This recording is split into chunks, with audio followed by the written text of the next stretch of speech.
Apilio, une bourgade perdue dans les marécages du Rio Cacheu en Guinée-Bissau. La pluie règne en maître. C'est le tout nouveau site choisi par la communauté locale et Wetlands International pour le reboisement de mangroves. Il est évident qu'en Guinée-Bissau, la majeure partie de la superficie de mangroves se trouve dans la zone côtière du pays.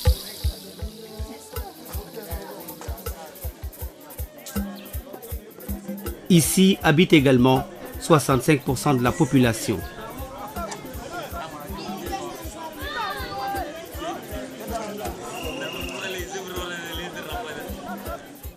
Wetlands International, de concert avec ses partenaires et les communautés de base, a lancé depuis l'année dernière le projet de conservation de la biodiversité dans le parc naturel de mangroves de Cacheu, financé par la Fondation Turing.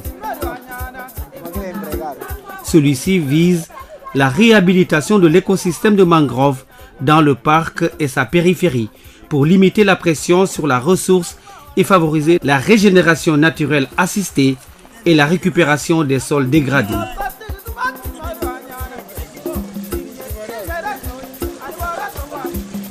À Totigna, à Apilio, à Matadoukou et à Dapak, tout comme dans le parc naturel de Cacheu, le programme de réhabilitation des zones dégradées de mangroves est en avance.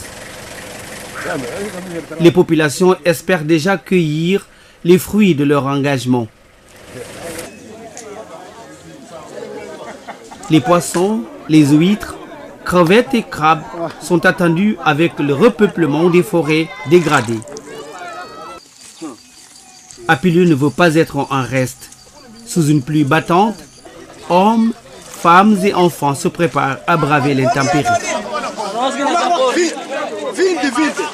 Sous l'œil des encadreurs de Wetlands International, les communautés locales bénéficiaires écoutent les conseils de leurs animateurs. Je ne sais pas si vous constatez cette partie du palétuvier. Cette partie brûlée que vous voyez n'est pas bonne. Si vous constatez que cette partie est brûlée, cela veut dire que même si vous le plantiez, ça ne va pas pousser. Ça sera pareil si elle est brûlée vers le bas. Et si vous le plantez, ça ne va pas germer. Au cas contraire, si vous le plantez, vous devrez dépasser ici, ces traits-là. Parce que si vous ne l'enfoncez pas au sol, avec les petites vagues, ils bougeront et finiront par tomber. Les communautés trient les propagules et les regroupent par tas de 20 unités. Les meilleurs vont être plantés.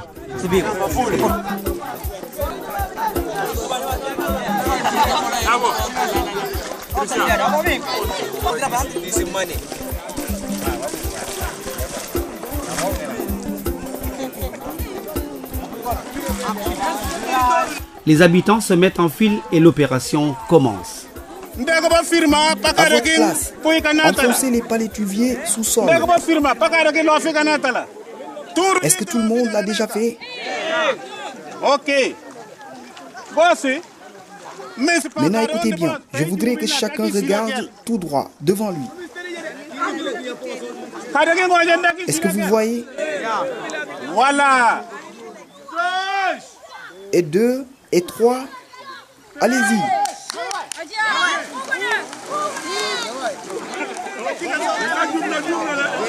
Le reboisement est d'une importance capitale pour la biodiversité. Wetlands International s'y est investi depuis des années.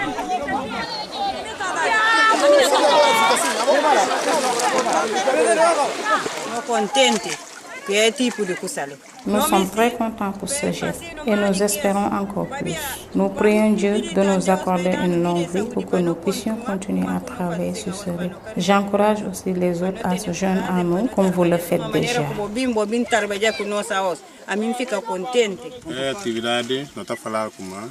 Nous appelons cette activité la réhabilitation des mangroves. C'est dans le cadre d'un projet nommé Conservation de la biodiversité du parc de Cacheu et ses localités. C'est un projet financé par la Fondation Turing qui est basée en Hollande, exécuté par Wetlands International et ses partenaires comme IBAB, GPC, mais aussi par la communauté locale, comme vous pouvez le constater. En 1976, la superficie occupée par les palétuviers était de 476 000 hectares. 10 ans plus tard, 114 000 hectares ont été convertis en superficie agricole. Et ce taux de conversion de 1500 hectares par an s'est maintenu jusqu'au début des années 90. On ne peut pas rebaser une mangrove si on n'a pas un bon produit, une bonne semence.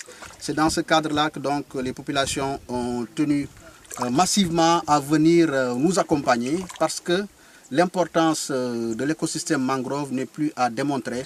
Et c'est dans ce sens-là que ce projet-là a vu le jour avec l'implication naturellement du parc naturel des mangroves de Cachao, le ministère de l'Environnement, mais également l'Institut pour la protection de la biodiversité IBAP et les collectivités locales qui se sont joints à nous pour contribuer un peu à la conservation de l'écosystème mangrove. Je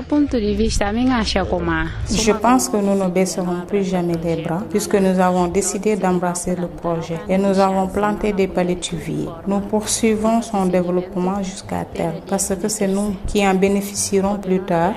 Nous avons vu les habitants du village d'Antotigna bénéficier de leurs mangroves. Je crois que cela est un bon signe. Dans le cas de la province Nord, la majorité de ces rizières ont été abandonnées après. La riziculture est une pratique qui dégrade le plus cet écosystème fragile suivi du processus de l'oxydation des sols, du processus de formation des tannes. Ainsi, le projet de conservation de la biodiversité dans le parc naturel des mangroves de Cachao veut réhabiliter les surfaces dégradées. Cette campagne de reboisement a permis de mettre sous terre 11 059 propagules. D'autres opérations de plantation sont prévues d'ici la fin de septembre 2016.